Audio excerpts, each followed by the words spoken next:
What is transfer pricing? Transfer pricing means establishing a price for transactions between related entities within an enterprise. Related entity means any entity in which another entity holds a substantial ownership interest, directly or indirectly. The main purpose of transfer pricing is to have a balance between domestic and international tax revenue in order to enhance the efficiency of globalization. Transfer pricing helps global governments to achieve the motive of equitable tax revenue distribution. Cross-border transactions between the related parties globally may have an inherent risk of eroding the tax base of a country and may lead to shifting of profits. This is possible due to mispricing of products or services that may lead to undervaluation or overvaluation of products or services in case of sales or purchases. So let's take an example to understand the concept better.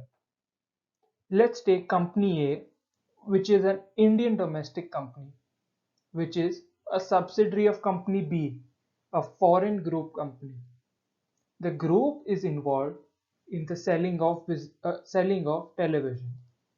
If TV sets are exported by company A to its overseas company B at a price lower than what company A could have sold to an unrelated party, which is company C, then this would devoid the Indian economy of its fair tax revenue, as company A would have made lower profits and hence paid lower taxes.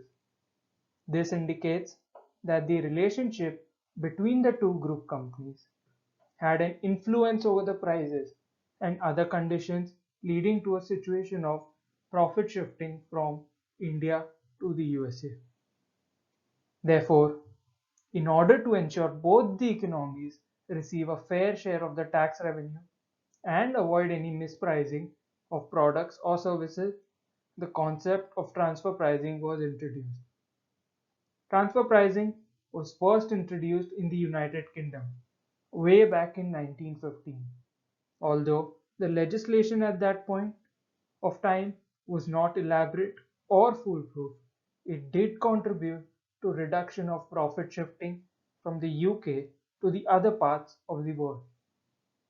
The subject gained importance in the decade of 1960s when the world witnessed increase in international transactions.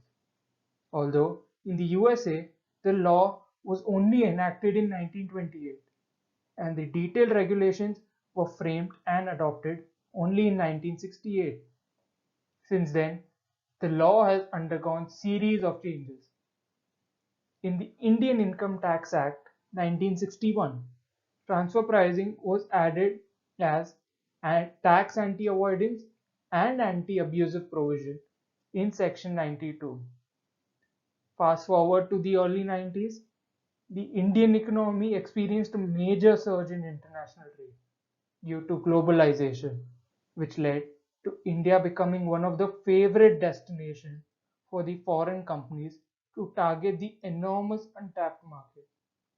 Opening of economy made the foreign direct investment flow in the country. However, it was then understood that although there were investments flowing in, the retention of the same in the country was a challenge. There was a feeling that with a control from foreign enterprises, the multinationals engaged in profit shifting from India, which was a relatively high tax jurisdiction. This resulted in contraction of the tax base in India and lower tax payouts by the multinationals. There was a need to bring in the regulations that would ensure India its fair share of taxes, and this gave rise to transfer pricing regime in India, which gained tremendous significance over the last decade. This has been the transfer pricing story till date. We will learn more about the topic and other interesting aspects of the cross-border taxation in the upcoming videos. Till then, we are zooming out.